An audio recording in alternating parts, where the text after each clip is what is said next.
অধ্যাপক জামিলুর রেজা চৌধুরী আর নেই। ভোরে রাজধানীর কলাবাগানে নিজ বাসায় মৃত্যু হয় তার। করোনা যুদ্ধের মধ্যেও বেতন পাচ্ছেন না চিকিৎসকরা। ৬ মাস পর্যন্ত বেতন বকেয়া প্রায় ২,০০০ ডাক্তারের। লকডাউনে জীবন ও জীবিকার ভারসাম্য আনার চেষ্টায় আইন শৃঙ্খলা বাহিনী আজ থেকে নিয়ম মেনে ইফতার বিক্রি করবে রেস্তোরাঁ।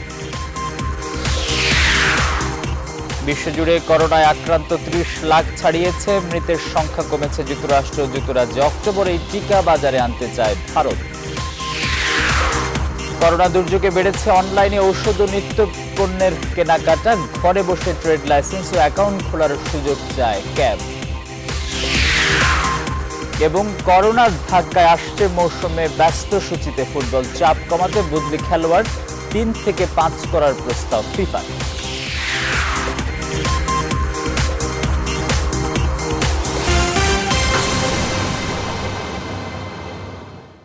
স্বাগত সকাল ৯টার বিরতিহীন সংবাদে। আপনাদের সঙ্গে আছি আমি আসিফ টিপু। শিরোনাম দেখছিলেন, এবারে পুরো খবর। শুরুতেই একটি শোক সংবাদ। বাংলাদেশের খ্যাতিমান প্রকৌশলী জাতীয় অধ্যাপক জামিলুর রেজা চৌধুরী মারা গেছেন। তার স্বজনরা জানিয়েছেন, সোমবার রাত ২টার দিকে ঘুমের মধ্যে অধ্যাপক জামিলুর রেজা চৌধুরীর ম্যাসিভ হার্ট অ্যাটাক হয়। তারা জানান, রাতে খাবার খেয়ে ঘুমিয়ে পড়েন তিনি। সেহরির সময় পরিবারের সদস্যরা তাকে ডাকতে গেলে তার কোনো সাড়া শব্দ না পেয়ে দ্রুত স্কয়ার হাসপাতালে নিয়ে গেলে সেখানকার কর্তব্যরত চিকিৎসক তাকে মৃত ঘোষণা করেন। বাদ জোহর ধানমন্ডি ঈদগাহ মাঠে তার নামাজে জানাজা অনুষ্ঠিত হবে বলে পারিবারিক সূত্রে জানা গেছে।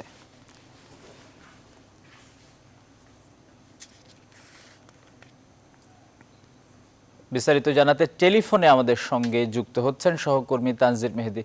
তানজির, অধ্যাপক জামিলুর রেজা চৌধুরীর মৃত্যুর বিষয়ে আপনার কাছে আর কি কি তথ্য আছে? টিপু, আপনি যেভাবে বলছিলেন আসলে আমরা সেই তথ্যটাই পেয়েছি। উনি রাতে ঘুমের ঘুরে আসলে ম্যাসিভ হার্ট অ্যাটাক হয়েছে বলে ধারণা করা হচ্ছে এবং তার একজন স্বজন ঢাকা বিশ্ববিদ্যালয়ের বিজনেস ফ্যাকাল্টির ডিন হিসেবে দায়িত্ব পালন করছিলেন শিবির রুবায়তুল ইসলাম। তিনি কিন্তু গণমাধ্যমকে তথ্যটি জানিয়েছেন ভোর ৪টার দিকে তারা যখন জাতীয় অধ্যাপক জামিলুর রেজা চৌধুরীকে নিয়ে স্কয়ার হাসপাতালে এসেছিলেন, তখন আসলে কর্তব্যরত চিকিৎসক তাকে মৃত ঘোষণা করেছেন।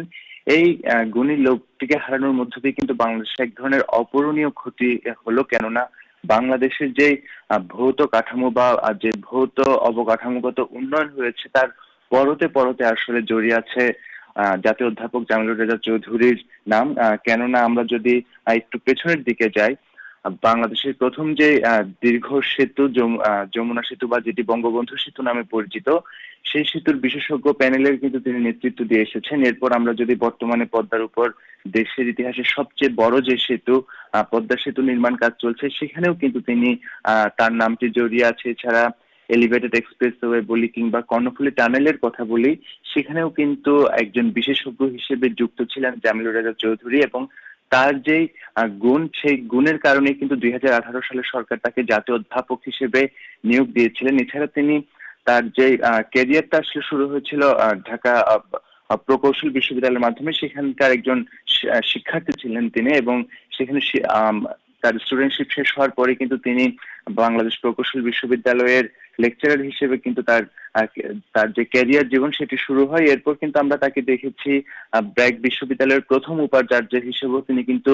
দায়িত্ব পালন করেছেন এবং মৃত্যুর আগ পর্যন্ত বেসরকারি বিশ্ববিদ্যালয় এশিয়া প্যাসিফিক বিশ্ববিদ্যালয়েরও কিন্তু তিনি উপাচার্যের দায়িত্ব পালন করে এসেছিলেন। এছাড়া আমরা যদি তাকে আরেকটু দেখেছি, ১৯৯৬ সালের আগে যে তত্ত্বাবধায়ক সরকার গঠিত হয়েছিল, অর্থাৎ যে তত্ত্বাবধায়ক সরকার ব্যবস্থার অধীনেই ১৯৯৬ সালের যে নির্বাচনটি অনুষ্ঠিত হয়েছিল, সেখানেও কিন্তু তিনি একজন উপদেষ্টা হিসেবে দায়িত্ব পালন করেছেন। এবং আমরা ১৯৯৩ সালে বাংলাদেশের যে ইমারত বিধিটি তৈরি হয়েছিল, সেই ইমারত বিধি আসলে যাদের হাত দিয়ে তৈরি হয়েছিল, সেখানেও কিন্তু জামিলুর রেজা চৌধুরীর নামটি কিন্তু জড়িয়ে আছে। অর্থাৎ বাংলাদেশের আমরা নানা ধরনের বিষয়ের মধ্যে কিন্তু এই গুণী লোকটিকে পাই, যার নেতৃত্বে আসলে অনেকগুলো কাজে বাংলাদেশে হয়েছে। এবং বলা হচ্ছে যে বাংলাদেশের যে সিভিল ইঞ্জিনিয়ারিং এর যে শাখাটি রয়েছে, সেখানে আসলে এই গুণী মানুষটির না থাকা একটি বড় ধরনের ক্ষত তৈরি করবে এবং সেটি আসলে অপূরণীয় বলে কিন্তু ধারণা করা হচ্ছে। এখন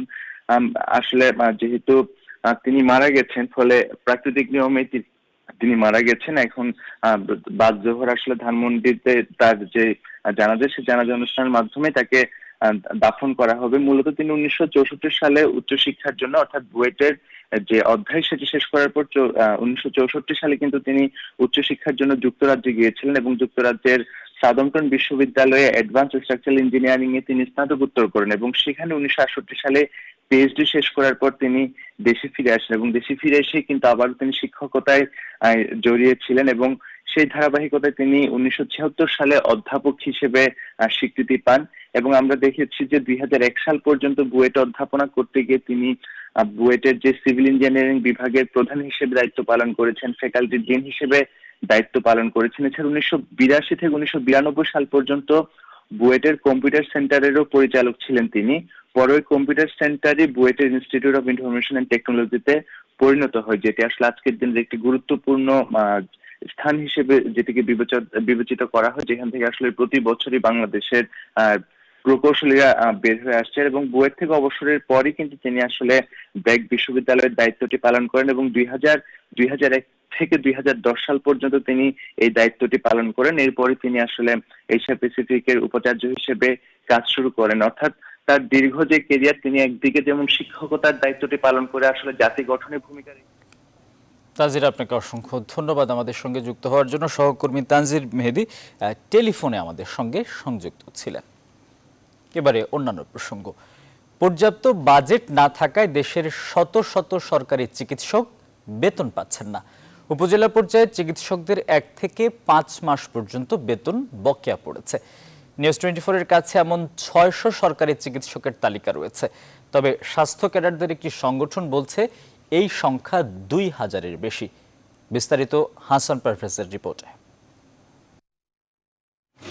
করোনা ভাইরাসের বিরুদ্ধে লড়াইয়ে সম্মুখ সারি থেকে যুদ্ধ করছেন চিকিৎসকেরা। তবে সরকারি চিকিৎসকদের একটা অংশ পাচ্ছে না বেতন ভাতা।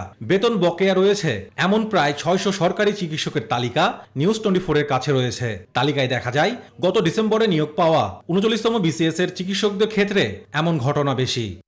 জয়েন করার পর থেকেই 8 ডিসেম্বর 2019 থেকে আমি এখন পর্যন্ত প্রায় 5 মাস আমি কোনো বেতন ভাতাদি পাইনি। আমি আমার দায়িত্ব সম্পূর্ণরূপে এখন আমার পোস্টিং প্লেসে আমি পালন করতেছি এবং আমি পালন করে যাব। এটা খুবই কষ্টের যে আমি আমার ফ্যামিলি নিয়ে এখন টোটালি আমি লোন করে চলতেছি এবং এটা আমি কতদিন চলবো সেটাও আমি বুঝতেছি না। 25তম বিসিএস এর একজন আছেন, তিনি মার্চ মাসের এবং রানিং মাসের বেতন পাচ্ছেন না। 27তম বিসিএস এর যিনি আছেন উনিও 3 মাসের বেতন পাচ্ছেন না। আমার হচ্ছে গত 3 মাস আর কি, জানুয়ারি থেকে মার্চ পর্যন্ত 3 মাসের বেতন হয়নি। সরকারি হাসপাতালের চিকিৎসকদের বেতন হয় আইবিএস নামক একটি সফটওয়্যারের মাধ্যমে। চিকিৎসকরা বলছেন বেতন বিল জমা দিতে গেলে ওই সফটওয়্যারে অপর্যাপ্ত বরাদ্দ লেখা আসছে। আমি এবং আমার অধীনস্থ যে মেডিকেল অফিসাররা আছেন প্রায় আপনার 9 জন, আসলে আমরা কেউ গত 3 মাস ধরে আমরা আসলে স্যালারি ড্র করতে পারতেছি না। প্রায় 2000-এর মতো ডাক্তার পায়নি। এরা যদি স্যালারি না পায়, বেতন ছাড়া কি যুদ্ধ করবে? খালি পেটে যুদ্ধ করবে? আর এই সময় কি কারো কাছে কি ধার পাওয়া যায়? স্বাস্থ্য মন্ত্রণালয় ও স্বাস্থ্য অধিদপ্তরের সঙ্গে কথা বলে জানা গেছে দ্রুতই সমাধান হবে বকেয়া বেতন। তবে কবে নাগাদ সমাধান হবে তা বলতে পারেননি। ডিজি হেলথ আমাদের কোনোদিন বলেনি যে তাদের কাছে কিছু অভিযোগ আছে যে কেউ কেউ বেতন পাচ্ছে না। এখন এক খাতের টাকা অন্য খাতে কিছুটা গেল কিনা, যেমন বেতন ভাতা সব কিছুর জন্য নির্ধারিত খাত থাকে, কিন্তু তো কোনো একটা সমস্যা ইন্টারনালে হয়তো হয়েছে, যে যেহেতু অভিযোগটা আমরা এখন পাওয়া শুরু করেছি, তো what ever is the case আমরা খুব দ্রুতই সেটা সলিউশন করে দেবো আশা করি। বেতনের মতো ন্যায্য পাওনা নিশ্চিত করতে কর্তৃপক্ষকে দ্রুত পদক্ষেপ নেয়ার আর্জি জানিয়েছেন চিকিৎসকরা। হাসান পারভেজ, নিউজ 24, ঢাকা।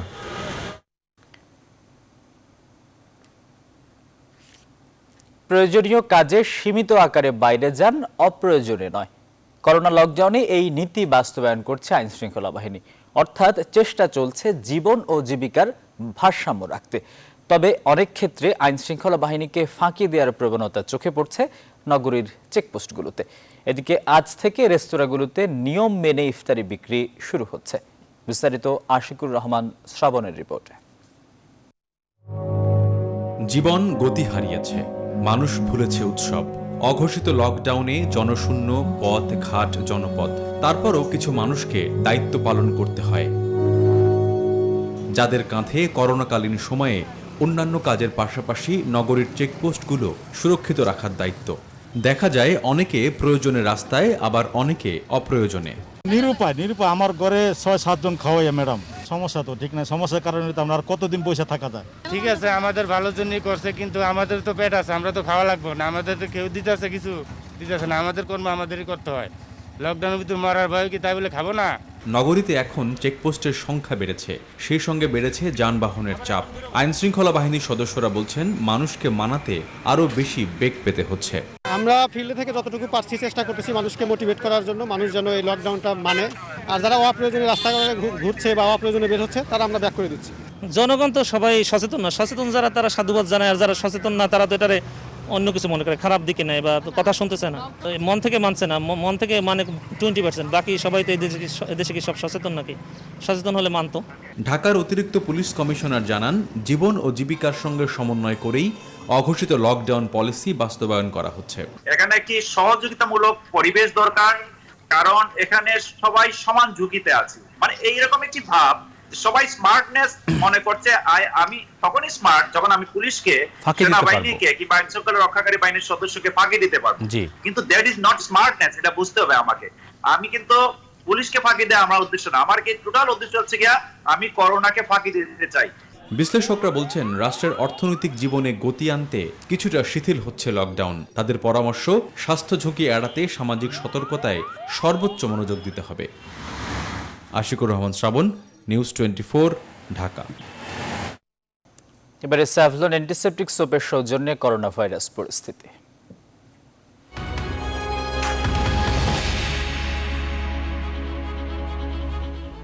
করোনা মহামারীতে এবার বিশ্বজুড়ে আক্রান্তের সংখ্যা 30,59,000 ছাড়িয়েছে, আর মোট প্রাণহানি 2,11,000-এর উপরে, যার 1/3 যুক্তরাষ্ট্রের। করোনা ভাইরাস সংক্রমণের পর আক্রান্তের সংখ্যা 10 লাখে পৌঁছতে সময় লেগেছিল 4 মাস, তারপরের 10 লাখে সংক্রমিত হতে লেগেছে মাত্র 2 সপ্তাহ, আর তারপরের 10 লাখে পৌঁছতে লেগেছে মাত্র 12 দিন। যুক্তরাষ্ট্রে গেল 24 ঘন্টায় প্রাণ হারিয়েছে 1157 জন। এখন পর্যন্ত দেশটিতে মোট মৃত্যু হয়েছে 55,000-এর বেশি মানুষের। তবে করোনা মোকাবেলায় যুক্তরাষ্ট্রের অবস্থা উন্নতির দিকে বলে মন্তব্য করেছেন মার্কিন প্রেসিডেন্ট ডোনাল্ড ট্রাম্প। অন্যদিকে চলতি সপ্তাহে ইউরোপে মৃতের সংখ্যা কিছুটা কমে এসেছে, ফলে ইতালি, ফ্রান্স ও স্পেনের মতো যুক্তরাজ্যেও কমেছে মৃতের সংখ্যা। গেল 24 ঘন্টায় দেশটিতে 413 জনের মৃত্যু হয়েছে। নতুন করে আক্রান্ত হয়েছে 4,463 জন। তবে ব্রাজিল ও রাশিয়াতে সংক্রমণ বাড়ছে ঝড়ের গতিতে। গেল 24 ঘন্টায় দেশ দুটিতে 10,000-এর বেশি মানুষ কোভিড-19-এ আক্রান্ত হয়েছেন। এদিকে এশিয়ার দেশগুলোর মধ্যে ভারতের অবস্থা সংকটাপন্ন। আক্রান্ত ও মৃতের সংখ্যা লাফিয়ে লাফিয়ে বাড়ছে। এই সংখ্যা এখন 27,000-এর বেশি। এর মধ্যে মারা গেছে 886 জন। তবে কোভিড-19-কে জয় করে সুস্থ হয়ে বাড়ি ফিরেছেন 9,19,000 মানুষ, অর্থাৎ আক্রান্তদের প্রায় 1/3 সেরে উঠেছেন।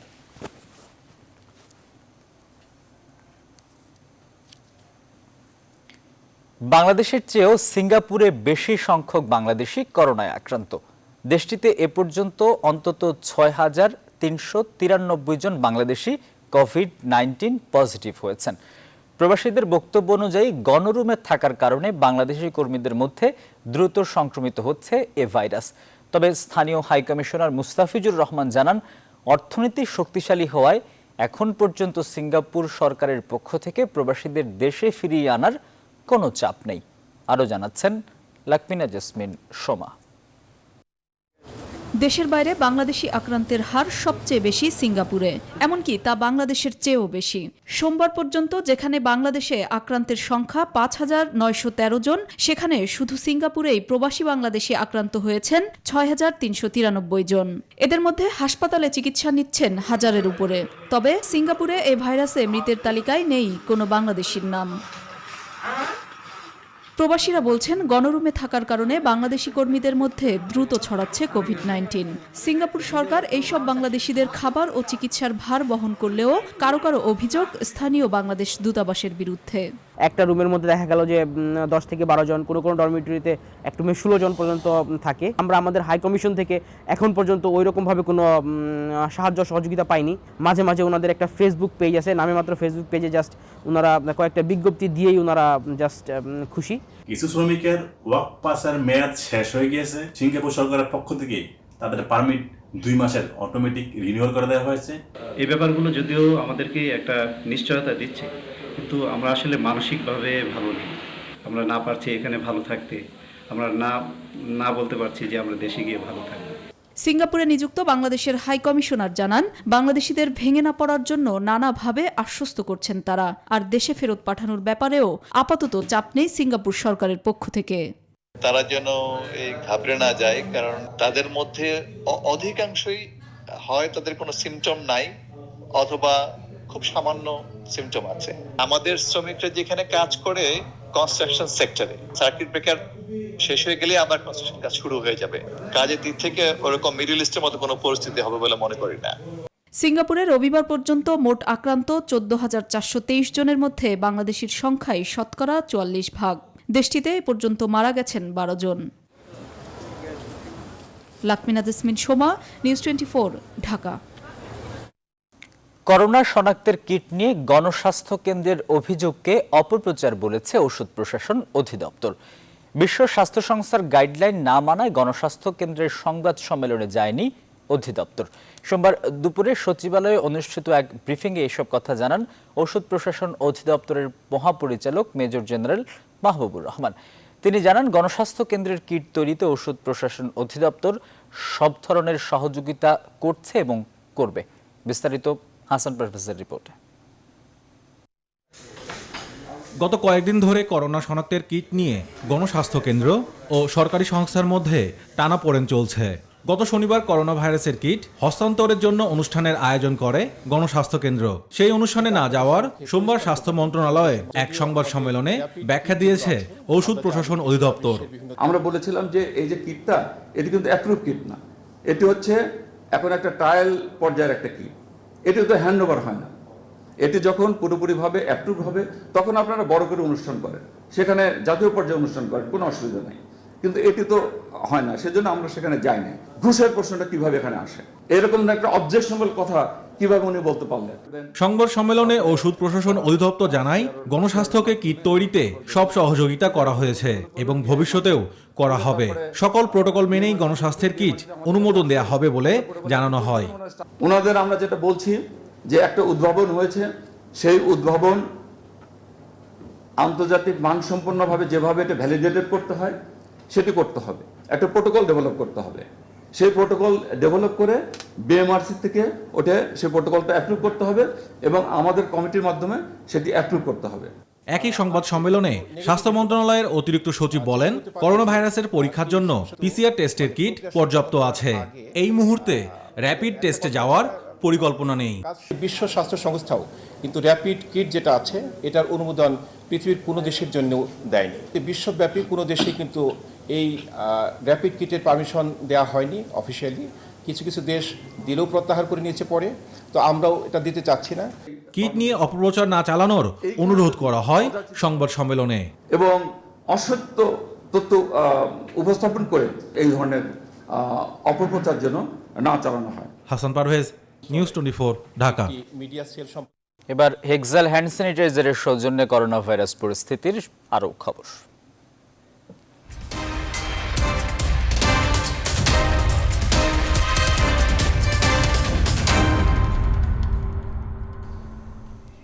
জীবন ও জীবিকার স্বার্থে এরই মধ্যে সীমিত আকারে খুলে দেওয়া হয়েছে গার্মেন্টস কারখানা। আর আজ থেকে হোটেল রেস্টুরেন্টে ইফতার সামগ্রী বিক্রি শুরু হচ্ছে। তবে জরুরি প্রয়োজন ছাড়া বাইরে বের হতে নিরুৎসাহিত করছে আইন শৃঙ্খলা বাহিনী। সার্বিক অবস্থা জানাতে সাভার ও সিরাজগঞ্জ থেকে যুক্ত হবেন সহকর্মীরা। আমরা শুরুতেই যেতে চাই সাভারের সহকর্মী নাজমুল হুদা আমাদের সঙ্গে যুক্ত আছেন। নাজমুল, স্বাস্থ্যবিধি মেনে গার্মেন্টস খোলা হয়েছে, শ্রমিকরা কি বলছেন?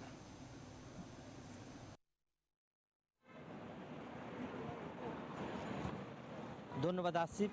আপনি যেমনটি বলছিলেন যে স্বাস্থ্যবিধি মেনেই কিন্তু পোশাক কারখানার শ্রমিকরা আজকে তৃতীয় দিনের মতো চলছে এবং তারা কিন্তু নিয়মিত এবং কাজ করছে এবং পোশাক কারখানায় যেভাবে তারা স্বাস্থ্যবিধি মেনে কারখানাগুলিতে এসেছে এবং কারখানায় কিন্তু এখন অতিরিক্ত পুলিশ মোতায়েন রয়েছে প্রতিটা কারখানায়। প্রায় আজকে কিন্তু গতকালকে থেকে আজকে আরও 100-র মতো কারখানা পোশাক কারখানায় কিন্তু শ্রমিকরা কাজে যোগদান করেছে এবং একটু বেশি শুরু করেছে এবং স্বাস্থ্য সচেতনার জন্য কিন্তু পুলিশ এদিকে কাজ করছে। পাশাপাশি আমরা একটু দেখাতে চাই যে পোশাক কারখানাগুলিতে এবং রোডে কিন্তু আপনারা দেখছেন যে তারা পুলিশ কিন্তু টহল বাড়িয়েছে এবং সড়কগুলিতে কিন্তু একটু নিরাপত্তার চাদরে কিন্তু ঢেকে দেওয়া হয়েছে এবং প্রতিটা কারখানার সামনে আমরা একটু দেখাতে চাই যে এই পোশাক কারখানার সামনে কিন্তু তারা যে স্প্রে জীবাণুনাশক স্প্রে করা হচ্ছে এবং জীবাণুনাশক স্প্রে করার পরপরই কিন্তু আবার আপনি দেখছেন যে এই যে কারখানাগুলি সামনে যেসব পানি দিয়ে তারা কিন্তু আবার ধুয়ে মুছে কিন্তু পরিষ্কার করা হচ্ছে।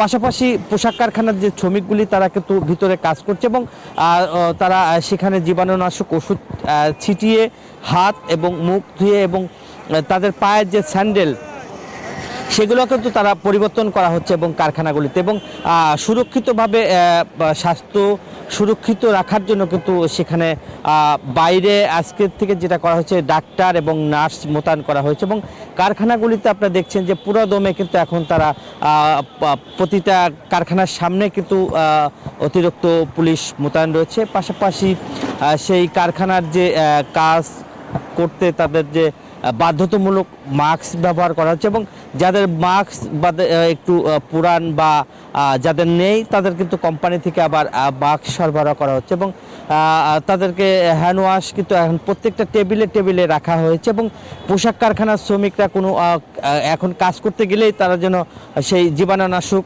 ওষুধ এবং হাতে এবং হ্যান্ড গ্লাভস ব্যবহার করে কিন্তু তারা কেউ কাজ করছে এবং আমি যে ফ্যাক্টরিতে রয়েছি সাভারের হেমায়তপুরে এইকেএস গ্রুপের, সেখানে তাদের যে কয়েকটি কারখানা রয়েছে পুরাটাই কিন্তু এখন আংশিক নাই পুরাদমেই কিন্তু খুলে দেওয়া হয়েছে এবং তারা কিন্তু শ্রমিকরা কাজ করছে এবং শ্রমিকদের সঙ্গে আমরা একটু কথা বলেছি।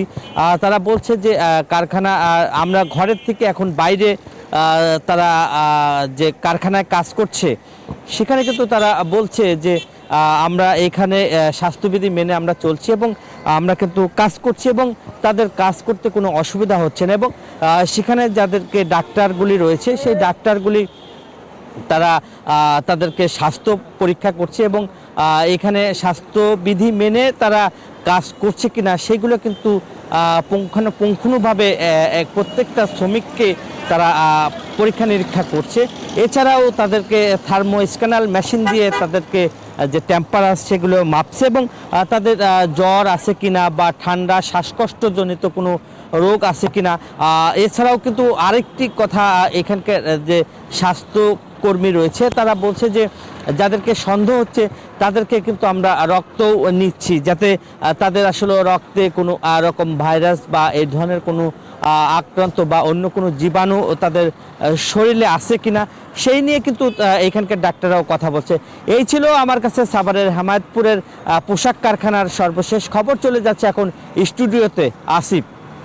নাজমুল, আপনাকে ধন্যবাদ যুক্ত হওয়ার জন্য। সহকর্মী নাজমুল হুদা যুক্ত ছিলেন সাভার থেকে। আপনারা জানেন সীমিত পরিসরের স্বাস্থ্যবিধি মেনে কিছু পোশাক কারখানা চালু করা হয়েছে, সেই খবর জানাচ্ছিলেন। আমরা এবারে যাব সিরাজগঞ্জের লকডাউন পরিস্থিতি জানবো। করোনা সংক্রমণ রোধে সিরাজগঞ্জে লকডাউন ঘোষণা করা হয়, সেখানকার সবশেষ খোঁজ খবর জানাবেন সহকর্মী আব্দুস সামাদ সায়েম। জরুরি প্রয়োজন ছাড়া মানুষকে ঘরের বাইরে যেতে নিরুৎসাহিত করা হচ্ছে। সিরাজগঞ্জের চিত্র যদি একটু বলেন।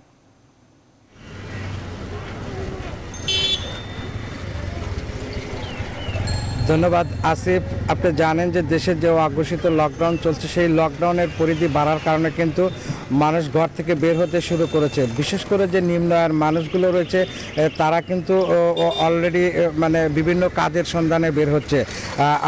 আমরা যে দেখেছি গত দুদিন যাবৎ শহরে কিন্তু রিক্সা চলাচলের সংখ্যা কিন্তু বেড়ে গেছে। এছাড়াও যে কাঁচা বাজারগুলো রয়েছে সেই বাজারগুলোতেও কিন্তু আসলে সামাজিক যে দূরত্ব সেই দূরত্ব কিন্তু কোনোভাবেই মানা হচ্ছে না। মানুষ কিন্তু গায়ে গা লেগে বাজার করছে।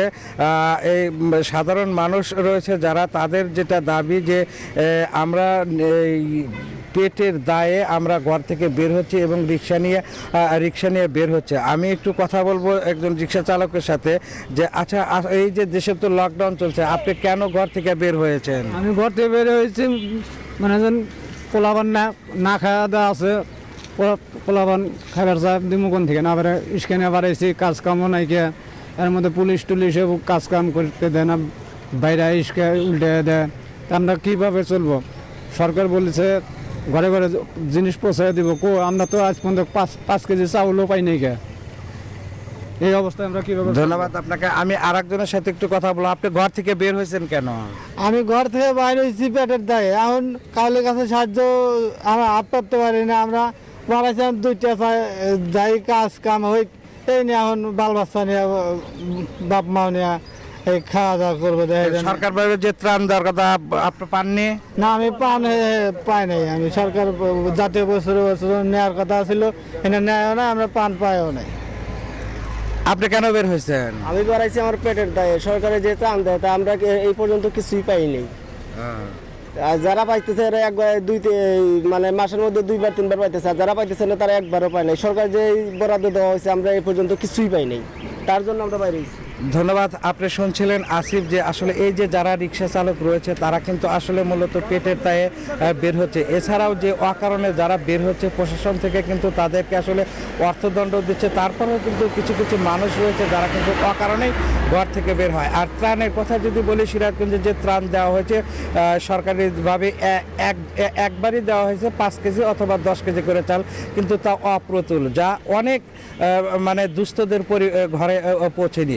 আর করোনা পরিস্থিতির কথা, সিরাজগঞ্জের যে করোনা ইতিমধ্যে 4 জন করোনা রোগী শনাক্ত হয়েছে এবং প্রায় 1500-র অধিক কিন্তু হোম কোয়ারেন্টাইনে রয়েছে। আর চিকিৎসা সেবার কথা যদি বলি, সিরাজগঞ্জে 3টি বেসরকারি হাসপাতালে 200 আইসোলেশন ওয়ার্ড খোলা হয়েছে, কিন্তু সেখানে যে চিকিৎসা সেবার মান, যে আইসোলেশন বা ভেন্টিলেটর কোনো কিছুই নেই, সামান্য অক্সিজেনের বোতল শুধু রাখা হয়েছে।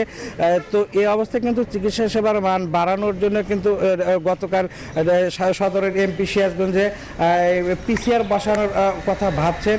এই নিয়ে কিন্তু সিরাজগঞ্জবাসীর মধ্যে একটা সুখবরও চলে আসছে যে সিরাজগঞ্জেই করোনা শনাক্তের পরীক্ষা হবে। তো আসলে সব মিলিয়ে এই ছিল আমার কাছ থেকে সিরাজগঞ্জে করোনা পরিস্থিতি সর্বশেষ। ফিরে যাচ্ছি আসিফ আপনার কাছে স্টুডিওতে। সায়েম, আপনাকে ধন্যবাদ যোগ দেওয়ার জন্য। সহকর্মী আব্দুস সামাদ সায়েম যুক্ত ছিলেন সিরাজগঞ্জ থেকে। এবারে করোনা ভাইরাসের ভ্যাকসিন প্রসঙ্গ। বিশ্বজুড়ে তাণ্ডব চালানো করোনা ভাইরাসের হাত থেকে রেহাই পেতে 700 কোটি মানুষ এখন তাকিয়ে আছে ভ্যাকসিনের দিকে। গেল সপ্তাহে মানবদেহে পরীক্ষামূলকভাবে প্রয়োগ করা হয় অক্সফোর্ড ইউনিভার্সিটির তৈরি ভ্যাকসিন। সফল হলে সেপ্টেম্বরেই মিলবে প্রতিষেধক। কিন্তু এর আগেই মে মাসে টিকা উৎপাদনের ঘোষণা দিয়েছে ভারতের সিরাম ইনস্টিটিউট। করোনার ভ্যাকসিন তৈরিতে অক্সফোর্ডের 7টি সহযোগী প্রতিষ্ঠানের একটি ভারতের পুনে ভিত্তিক এই কোম্পানিটি বলছে মে মাস থেকে কয়েকশো রোগীর উপর এই টিকা প্রয়োগ করা হবে। সাজিয়া ইসলামের ডেস্ক রিপোর্ট। গেল বৃহস্পতিবার মানবদেহে পরীক্ষামূলকভাবে কোভিড-19 ভ্যাকসিন প্রয়োগ শুরু করেছে অক্সফোর্ড ইউনিভার্সিটি। এই গবেষণায় যুক্ত 7টি প্রতিষ্ঠানের একটি ভারতের সিরাম ইনস্টিটিউট। অক্সফোর্ডের ভ্যাকসিন ট্রায়াল শেষের আগেই এককভাবে করোনার টিকা উৎপাদনের উদ্যোগ নিয়েছে প্রতিষ্ঠানটি। এক্ষেত্রে অক্সফোর্ড বিশ্ববিদ্যালয়ের সঙ্গে যৌথভাবে কাজ করছে তারা। ভারতে বর্তমানে 6টি প্রতিষ্ঠান কোভিড-19 ভাইরাস সংক্রমণের টিকা তৈরির জন্য কাজ করছে। 53 বছর পুরনো সিরাম ইনস্টিটিউট প্রতি বছর 150 টিকা উৎপাদন করে থাকে। ধারণা করা হচ্ছে ভারতে মে মাস থেকে কয়েকশো রোগীর ওপর এই টিকা প্রয়োগ করা হবে। পরীক্ষা সফল হলে সেপ্টেম্বর থেকে ভ্যাকসিন বাজারজাত করবে ভারত। ভ্যাকসিনটি সর্বসাধারণের ক্রয় ক্ষমতার মধ্যে রাখতে প্রতিটি ডোজের দাম নির্ধারণ করা হয়েছে 1000 রুপি। তবে দেশভেদে দামের তফাৎ হতে পারে। প্রথম দিকে 40 থেকে 50 লাখ করে টিকা উৎপাদন করবে প্রতিষ্ঠানটি। 6 মাস পরে 1 কোটি ভ্যাকসিন উৎপাদন করা হবে। এজন্য $15 কোটি বিনিয়োগ করেছে সিরাম ইনস্টিটিউট। এই প্রচেষ্টা সফল হলে চলতি বছরেই বিশ্বজুড়ে কোভিড-19 টিকা সরবরাহ করা হবে। সাজিয়া ইসলাম, নিউজ 24। কোভিড-19 ভাইরাসে আক্রান্তদের চিকিৎসায় রাজধানীর ইন্টারন্যাশনাল কনভেনশন সিটি বসুন্ধরা নির্মিত অস্থায়ী বিশেষায়িত হাসপাতাল প্রস্তুতির চূড়ান্ত পর্যায়ে রয়েছে।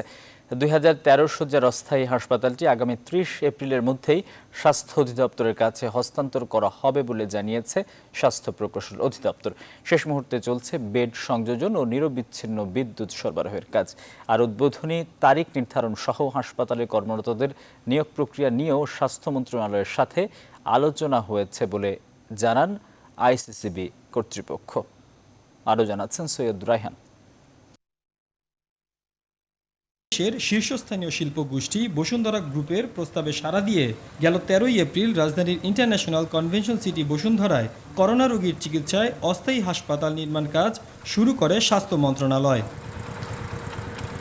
প্রস্তাবনা অনুযায়ী 5000 শয্যা বিশিষ্ট অস্থায়ী হাসপাতাল করার পরিকল্পনা থাকলেও প্রাথমিক পর্যায়ে 2013 শয্যার চূড়ান্ত প্রস্তুতি নিয়েই আগামী 30 এপ্রিল স্বাস্থ্য অধিদপ্তরের কাছে হস্তান্তর করা হবে বলে জানান দায়িত্বরত প্রকৌশলী। 30 তারিখের মধ্যে আমরা ইন অল রেসপেক্ট আমাদের সব শেষ করার আমাদের পরিকল্পনা আছে। তো এরপরে শেষ হওয়ার পরে আমরা স্বাস্থ্য অধিদপ্তরকে আমরা হস্তান্তর করব। এরপরে ওনারা জনবল নিয়োগ করে এরপরে হসপিটালগুলো চালু করবে। আর সমন্বিত উদ্যোগে আইসিসিবির অস্থায়ী হাসপাতাল নির্মাণ কাজ চূড়ান্ত পর্যায়ে জানিয়ে আইসিসিবি কর্তৃপক্ষ বলছে সেবার জন্য এখন উন্মুক্ত হওয়ার অপেক্ষায় ইন্টারন্যাশনাল কনভেনশন সিটি বসুন্ধরা। এটা পরিচালনা করার জন্য যে মডিউল সেটা তো স্বাস্থ্য অধিদপ্তরের ইস্যু। নির্মাণ কাজ এবং রোগী নেওয়ার মতো যে স্থাপনা অবস্থান এবং পরিবেশ সবই মোটামুটি শেষ হয়ে গেছে। বিশেষায়িত এই হাসপাতালে চিকিৎসক ও নার্স নিয়োগের বিষয়টিও চূড়ান্ত পর্যায়ে রয়েছে বলেও জানান তিনি। সৈয়দ রায়হান, নিউজ 24, ঢাকা। করোনা দুর্যোগের এই সময়ে বেড়েছে অনলাইনে জরুরি ঔষধ, খাদ্য ও নিত্য প্রয়োজনীয় পণ্যের কেনাকাটা। লকডাউনে থাকায় ই কমার্স প্রতিষ্ঠানগুলোর সাথে সুপার শপগুলো চালু রেখেছে হোম ডেলিভারি সার্ভিস। তবে ই কমার্স প্রতিষ্ঠানগুলোর সংগঠন ইক্যাব বলছে দুর্যোগের এই সময়ে ঘরে বসে ট্রেড লাইসেন্স, ব্যাংক অ্যাকাউন্ট খোলার মতো পরিবেশ নিশ্চিত করতে সরকারি নীতি সহায়তা ও প্রণোদনা প্রয়োজন। তাহলে মহামারীর এই সময়েও সম্ভাবনাময় পরিণত হবে এই খাত। বিস্তারিত জানাচ্ছেন বাবু কামরুজ্জামান। করোনা মহামারীর এই সময়ে জরুরি ওষুধ, হ্যান্ড স্যানিটাইজার বা জীবাণুনাশক কিনতে দৈনিক শতাধিক কল রিসিভ করতে হচ্ছে বেসরকারি ওষুধ সরবরাহকারী প্রতিষ্ঠানের কর্মকর্তা হাসান রাজুকে। স্বাভাবিক সময়ে যা ছিল অর্ধেকেরও কম। আমাদের এখন সমস্যা হয়ে যাচ্ছে কাস্টমার হোম ডেলিভারি সার্ভিস দিতে, ইউজ পরিমাণ অর্ডার আসছে, সেক্ষেত্রে আমরা এখন হিমশিম খেয়ে যাচ্ছি। সামাজিক দূরত্ব ও নিরাপত্তা নিশ্চিত করতে সুপার শপগুলোতেও এখন ক্রেতাদের ভিড় অনেকটাই কম। তবে চালু রাখা হয়েছে হোম ডেলিভারি সেবা। চাল ডাল থেকে শুরু করে সাংসারিক নিত্যপণ্য অনলাইনে অর্ডার করলে তা পৌঁছে দেয়া হচ্ছে ক্রেতাদের হাতের মুঠোয়। প্রেফার করছি হোম ডেলিভারি, এবং হোম ডেলিভারি করলে যেটা হয় যে আমরা বাইরে থেকে ডিসইনফেক্ট করেই কিন্তু জিনিসগুলো ঘরে ঢুকাচ্ছি। সো সেই জায়গা থেকে চিন্তা করে আমার মনে হচ্ছে হোম ডেলিভারিটা এই সময়ের জন্য খুবই উপকারী। করোনা আসার পর আমাদের ফুড পান্ডা লাইনে অর্ডারটা আর একটু বেড়ে গেছে। স্বপ্নের প্রধান নির্বাহী জানান প্রতিষ্ঠানটির মোট বিক্রির প্রায় 10% পর্যন্ত এখন অনলাইন থেকে আসছে, যা আগে ছিল খুব সামান্য। আমাদের নিজস্ব স্বপ্ন ওয়েবসাইট সেটার মাধ্যমে যে অর্ডারগুলো আসে। আরেকটা আসে হচ্ছে আমাদের কিছু পার্টনার অর্গানাইজেশন আছে, যেমন food panda is our partner, তারপরে পাঠাও আমাদের একটা পার্টনার, উবার আমাদের একটা পার্টনার। এদের সাথেও কিন্তু আমাদের প্ল্যাটফর্মের ইন্টিগ্রেশন করা আছে, ওখান থেকেও কিন্তু আমরা অর্ডার পাই। অনলাইন সেলস এটা সিগনিফিকেন্টলি ইনক্রিজ করেছে এই সময়। দুর্যোগের এই সময়ে ই কমার্স প্রতিষ্ঠানগুলোতে ডিজিটাল ক্রেতা বাড়লেও ক্ষতিগ্রস্ত হচ্ছেন অনেক ক্ষুদ্র মাঝারি উদ্যোক্তারা। ই কমার্স ভিত্তিক সংগঠন ইক্যাবের হিসাবে সদস্য সংখ্যা 1100 হলেও এখন কার্যক্রম চালাতে পারছে মাত্র 150। একজন উদ্যোক্তা ঘরে বসে একটা ট্রেড লাইসেন্স করতে পারে, ঘরে বসে ব্যাংক অ্যাকাউন্ট তৈরি করতে পারে, ঘরে বসেই যাতে সে তার ব্যবসার সব কিছু পরিচালনা করতে পারে। বাংলাদেশে প্রায় 70 লক্ষ রেজিস্টার্ড ব্যবসায়ী আছে। এই 70 লক্ষ রেজিস্টার্ড ব্যবসায়ী যাতে অনলাইনে আসতে পারে সেই ব্যাপারগুলো নিয়ে আমরা কাজ করে যাচ্ছি। অনলাইন কেনাকাটায় বাড়তি চাপ থাকলেও বেশিরভাগই কিনছেন চাল তেলের মতো নিত্য প্রয়োজনীয় পণ্য। এক্ষেত্রে আমদানি নির্ভর ও ক্ষুদ্র প্রতিষ্ঠানগুলোকে লোকসান গুনতে হচ্ছে বলে দাবি সংশ্লিষ্টদের। বাবু কামরুজ্জামান, নিউজ 24, ঢাকা। করোনা পরিস্থিতিতে ব্যতিক্রমী নানা উদ্যোগ বাস্তবায়ন করে দৃষ্টান্ত স্থাপন করেছেন রাজশাহীর বাঘা উপজেলার এক ইউপি চেয়ারম্যান। গ্রাম থেকে হাটবাজারেও সামাজিক দূরত্ব বজায় রাখতে এবং দরিদ্রদের মাঝে খাদ্য সহায়তা বিতরণে বেছে নিয়েছেন ভিন্ন কৌশল। দেশের সবচেয়ে কম বয়সী এই চেয়ারম্যানের এসব উদ্যোগ সবার মাঝে সাড়া ফেলেছে। কাজী শাহেদের রিপোর্ট রাজশাহী থেকে। কর্মহীন মানুষদের খাদ্য সহায়তা দিতে ঘটা করে নেই আয়োজন। জনসমাগম এড়াতে মাত্র কয়েকজন স্বেচ্ছাসেবীকে সঙ্গে নিয়ে ভ্যানে চেপে নিজেই ছুটছেন বাড়ি বাড়ি। দেশের সবচেয়ে কম বয়সী ইউপি চেয়ারম্যান মিরাজুল ইসলামের এমন তৎপরতায় খুশি স্থানীয়রা। আমরা গরিব মানুষ চলতে পারছি না, তাই চেয়ারম্যান সাহেব চাল দিল। আলু পাইছি, তারপরে শাক ডাঁটা পাইছি, এর আগে এগিয়ে পাইছি, এবার 2বার পেলাম। এমনকি সাপ্তাহিক হাট ঘিঞ্জি জায়গা থেকে সরিয়ে নিয়ে গেছেন খোলা মাঠে। হাটে প্রবেশ করতে ও বের হতে হাত ধোয়াও বাধ্যতামূলক। জীবাণুমুক্ত রাখতে গোটা হাটেই চলছে স্প্রে। ব্যবস্থাপনাটা ভালো, মোটামুটি যথেষ্ট ভালো আমার কাছে মনে হয়েছে। এই জায়গাতে যেভাবে দূরত্ব বজায় রেখে বাজারগুলো করা হচ্ছে আমার কাছে ভালো মনে হচ্ছে। তরুণ এই চেয়ারম্যান বললেন, পররাষ্ট্র প্রতিমন্ত্রী সহযোগিতা করছেন, পাশাপাশি সরকারের দিকে তাকিয়ে না থেকে নিজ উদ্যোগে তিনি এসব কাজ করছেন। সরকার দিচ্ছে, প্রতিমন্ত্রী মহোদয় দিচ্ছে, আমি দিচ্ছি। এই মুহূর্তে আমাদের সবাইকে এগিয়ে আসতে হবে। এলাকাবাসী আমার ডাকে সাড়া দিয়ে এলাকাবাসীর পক্ষ থেকেও প্রায় 650 পরিবারে চাউল বিতরণ করা হয়। তরুণ এই চেয়ারম্যানের উদ্যোগকে ভালোভাবেই নিয়েছেন স্থানীয়রা। কাজী শাহেদ, নিউজ 24, রাজশাহী।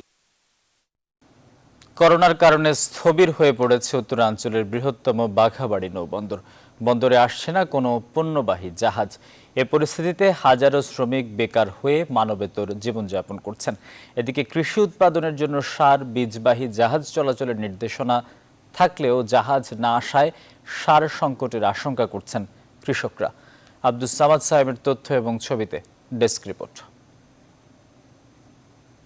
উত্তরবঙ্গের একমাত্র নৌবন্দর সিরাজগঞ্জের শাহজাদপুর বাঘাবাড়ি নৌবন্দরে এখন শুনশান নীরবতা। বন্দরে আসছে না সার, বীজ ও সিমেন্ট সহ অন্যান্য পণ্যবাহী কোনো জাহাজ। এই বন্দরে প্রতিদিন লোড আনলোড করে যে সকল শ্রমিক জীবিকা নির্বাহ করত, বর্তমানে কোনো কাজ না থাকায় বেকার হয়ে পড়েছেন তারা। শ্রমিকদের অভিযোগ, আয়ের পথ বন্ধ হয়, পরিবার পরিজন নিয়ে অর্ধাহারে অনাহারে থাকলেও পাননি কোনো সরকারি সহায়তা। এদিক করোনার ভয়, ওদিক না খাই মরতেছে। করোনার দরকার নেই, এমনি মরে যাবে সব লোকজন। আমরা যে বসে রয়েছি, সরকারের অনুদান, সরকারের কোনো অনুদান এখানে আমরা পাই নাই। বাঘাবাড়ি সার আসে না, কিভাবে চলবো? ধানও খাইতে পারতেছি না, যাবো খবরে। এদিকে সার বীজবাহী জাহাজ চলাচলের নির্দেশনা থাকলেও আসছে না কোনো জাহাজ।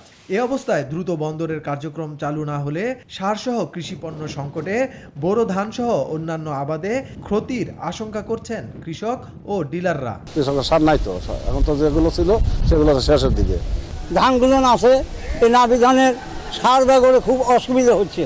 বন্দরে জাহাজ আসছে খুব কম। বন্দরটি সবসময় চালু রাখার জন্য প্রয়োজনীয় ব্যবস্থা নেওয়া হবে বলে জানান সংশ্লিষ্টরা। এবং নদীবন্দরটাকে কোনোভাবে বন্ধ রাখা যাবে না। যত বড় দেশের সমস্যা হোক, এই নদীবন্দর বন্ধ রাখার কোনো সুযোগ নেই, আমরা এটা চালু রাখবো। শ্রমিকদের সহায়তার বিষয়ে আশ্বাস দেন স্থানীয় সংসদ সদস্য। যারা বন্দরের মালিক তাদের সঙ্গে আমরা আলোচনা করে তাদের সাহায্য এবং সহযোগিতা ইনশাল্লাহ করা হবে। বাঘাবাড়ি নৌবন্দরের মাধ্যমে দেশের বিভিন্ন স্থান থেকে জ্বালানি তেল, সার, কয়লা, পাট উত্তরাঞ্চলের 16টি জেলায় সরবরাহ করা হয়। Desk report, news 24। বাংলাদেশের সবচেয়ে দীর্ঘকায় মানুষ জিন্নাত আলী মারা গেছেন। সোমবার দিবাগত রাত 3টার দিকে চট্টগ্রাম মেডিকেল কলেজ হাসপাতালে চিকিৎসাধীন অবস্থায় মারা যান তিনি। জিন্নাত আলীর উচ্চতা ছিল 8 ফুট 6 ইঞ্চি। ছোটবেলা থেকে হরমোনের জটিলতায় ভুগছিলেন জিন্নাত আলী। এ কারণে তিনি অস্বাভাবিক উচ্চতা নিয়ে বেড়ে উঠেছেন। সম্প্রতি মস্তিষ্কের টিউমার আক্রান্ত হয়ে গুরুতর অসুস্থ অবস্থায় চট্টগ্রাম মেডিকেল কলেজ হাসপাতালে তাকে ভর্তি করা হয়। প্রায় 1.5 বছর আগে প্রধানমন্ত্রী শেখ হাসিনার সঙ্গে দেখা করেছিলেন জিন্নাত আলী। সে সময় জিন্নাতের চিকিৎসায় সহায়তা দিয়েছিলেন প্রধানমন্ত্রী। এছাড়া প্রধানমন্ত্রীর তহবিল থেকে আর্থিক সহযোগিতায় জিন্নাতকে তার এলাকায় একটি দোকানও করে দেওয়া হয়।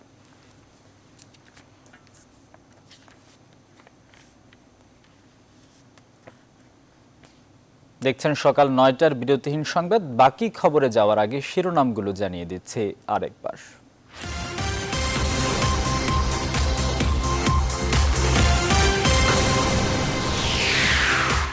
অধ্যাপক জামিলুর রেজা চৌধুরী আর নেই, ভোরে নিজ বাসায় তার মৃত্যু হয়। বাদ জোহর ধানমন্ডি ঈদগাহ মাঠে নামাজে জানাজা। করোনা যুদ্ধের মধ্যেও বেতন পাচ্ছেন না চিকিৎসকরা, 6 মাস পর্যন্ত বেতন বকেয়া প্রায় 2000 ডাক্তারের।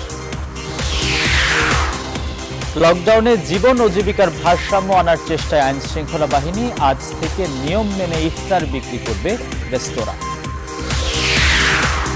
বিশ্বজুড়ে করোনায় আক্রান্ত 30 লাখ ছাড়িয়েছে, মৃতের সংখ্যা কমেছে যুক্তরাষ্ট্র যুক্তরাজ্যে। অক্টোবরেই টিকা বাজারে আনতে চায় ভারত।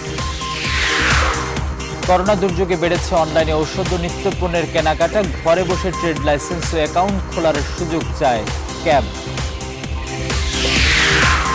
করোনার ধাক্কায় আসছে মৌসুমে ব্যস্ত সূচিতে ফুটবল। চাপ কমাতে বদলু খেলোয়াড় 3 থেকে 5 করার প্রস্তাব ফিফার।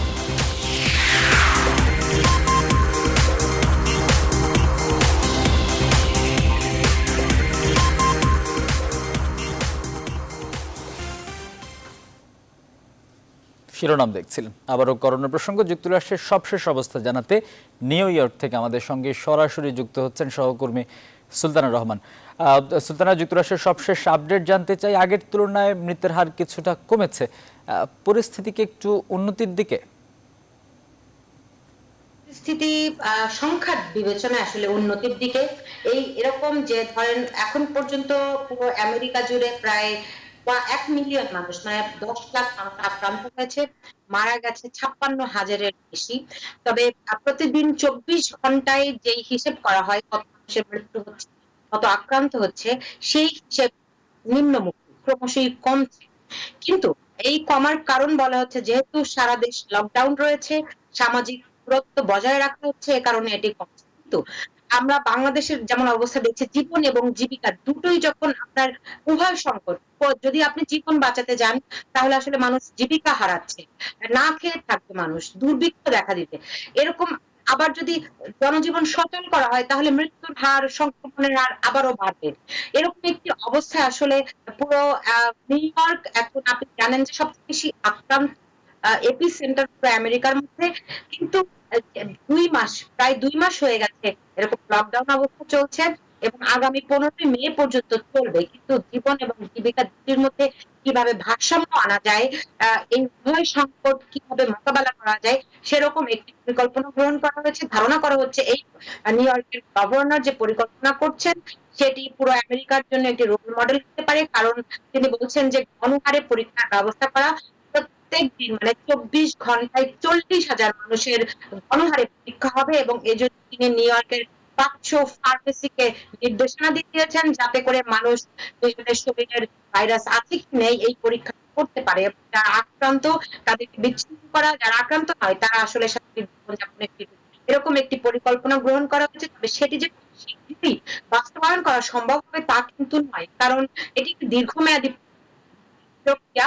সেই প্রক্রিয়া শেষ করতে হয়তো আরো মাসখানেক লেগে যাবে। কিন্তু এরই মধ্যে মানুষের জীবিকার সংকট ভয়াবহ আকার ধারণ করেছে। শুধু মানুষের ব্যক্তির জীবন যে মানে বিঘ্নিত হচ্ছে, ক্ষতিগ্রস্ত হচ্ছে, কিংবা বলতে পারেন জীবিকাহীনতায় পড়ছে মানুষ, সেই সঙ্গে রাষ্ট্রীয় যে কাঠামো, সরকারের ফান্ডেও আসলে টাকা নাই। ধরেন নিউ ইয়র্ক এমন একটি স্টেট পুরো আমেরিকার অর্থের বড় যোগানদাতা, বলা হয় যে আমেরিকার ইঞ্জিন, অর্থনীতির ইঞ্জিন নিউ ইয়র্ক। সেই নিউ ইয়র্ক এখন অর্থনৈতিক সংকট। এখন এর মধ্যে ভারসাম্য কিভাবে করে আনা যায় সেটিকে দেওয়া বেশি, সে কারণে একটি দীর্ঘমেয়াদী পরিকল্পনা ঘোষণা করা হয়েছে যাতে করে ধীরে ধীরে জনজীবন সচল করা যায় গণহারে পরীক্ষার মধ্য দিয়ে। এর বাইরে সারা দেশের কিভাবে করে ধীরে ধীরে জনজীবন সচল করা যায় তার একটি ব্লুপ্রিন্ট প্রেসিডেন্ট ডোনাল্ড ট্রাম্প আজ প্রকাশ করেছেন। তাতে এরকমই তারাও সারা দেশেই গণহারে পরীক্ষার ব্যবস্থা করে সচল করার ভাবা হচ্ছে। এরই মধ্যে কিন্তু প্রায় 20টি স্টেটে জনজীবন সীমিত পরিসরে সচল শুরু করেছে এবং যে সমস্ত স্টেট সীমিত পরিসরে জনজীবন সচল করা শুরু করেছে তাদের ওইসব এলাকায় কিন্তু এরই মধ্যে সংক্রমণ আসলে আবার ঊর্ধ্বমুখী হচ্ছে এবং ধারণা করা হচ্ছে যে এই এখন নিউ ইয়র্কে আমেরিকা জুড়ে এখন বসন্তকাল চলছে, এরপরে গ্রীষ্মের পরে যখন আবার ফল শুরু হবে সে সময় ফ্লু সিজন। সেই ফ্লু সিজনে আসলে মানুষের সংক্রমণ আবার খুব হুম করে বেড়ে যাওয়ার আশঙ্কা করা হচ্ছে, যাতে করে সে সময় জীবিকা এবং মানুষের জীবন দুটোকেই সুরক্ষিত রাখা যায়, নিরাপদ রাখা যায়, পরিকল্পনা নিয়ে এগোনো হচ্ছে। সুলতানা, আপনাকে অসংখ্য ধন্যবাদ আমাদের সঙ্গে যুক্ত হওয়ার জন্য। সহকর্মী সুলতানা রহমান যুক্ত ছিলেন যুক্তরাষ্ট্রের নিউ ইয়র্ক থেকে। এবারে ফার্স্ট সিকিউরিটি ইসলামী ব্যাংক অর্থ বাণিজ্যের সংবাদ।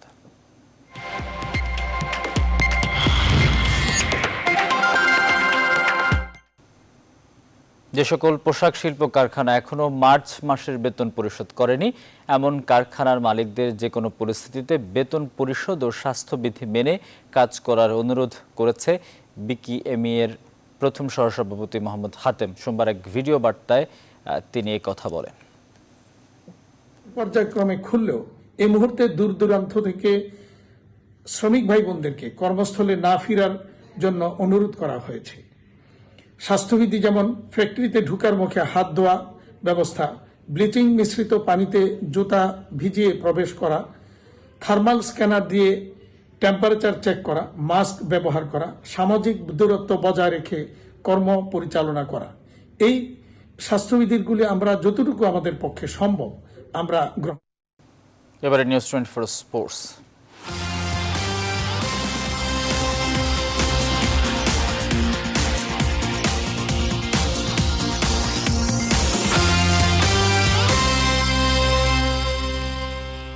করোনা ভাইরাসের কারণে স্থগিত থাকা ফুটবল মৌসুম শেষ করতে চায় দেশগুলো, তাই লিগ শুরু হলে লড়াই চলবে ব্যস্ত সূচিতে।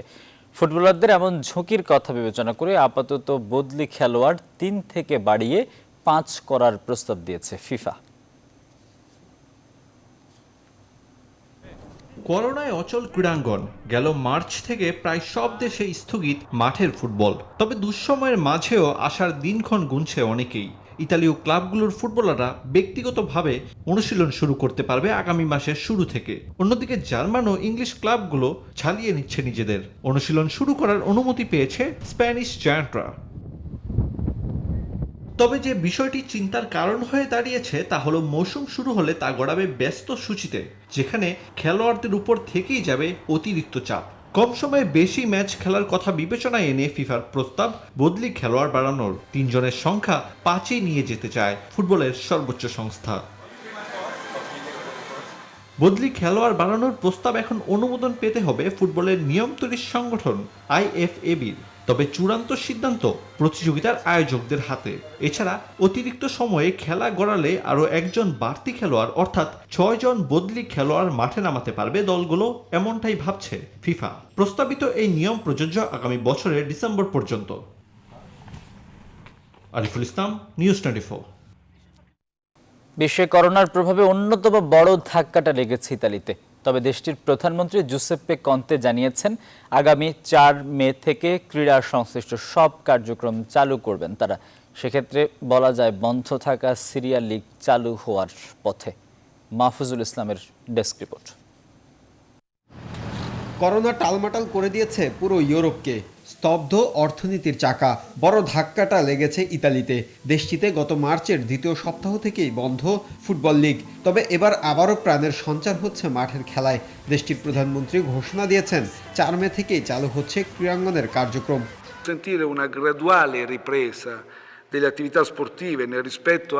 আমরা আবারও ক্রীড়া কার্যক্রম চালু করতে যাচ্ছি। আগামী 4 মে থেকে আমরা সকল ফেডারেশন, সংশ্লিষ্ট বিভাগ ও ক্লাবগুলোর অনুশীলন কার্যক্রম চালু করার পক্ষে। তবে সরকারের পক্ষ থেকে থাকবে বেশ কিছু স্বাস্থ্যবিধি মেনে চলার নির্দেশনা। আমরা অবশ্যই অ্যাথলিটদের স্বাস্থ্য সুরক্ষার বিষয়টি প্রথমেই নিশ্চিত করতে চাই। জনসমাগম এড়াতে ক্লোজ ডোর অনুশীলন কিংবা খেলা পরিচালনার জন্য আমরা নির্দেশনা দিয়েছি। এমন নির্দেশনার পর আবারও অনুশীলনে নামার অপেক্ষায় সিরিয়া লিগের ক্লাবগুলো। 25 রাউন্ড খেলা হওয়ার পর বন্ধ হওয়া লিগ আবারও চালুর অপেক্ষায়। সেক্ষেত্রে মে মাসের 18 তারিখ থেকে আবারও লিগের খেলা গড়ানোর সম্ভাবনা রয়েছে। মাহফুজুল ইসলাম, নিউজ 24। আর এই ছিল এখনকার আয়োজন। সঙ্গে থাকার জন্য ধন্যবাদ।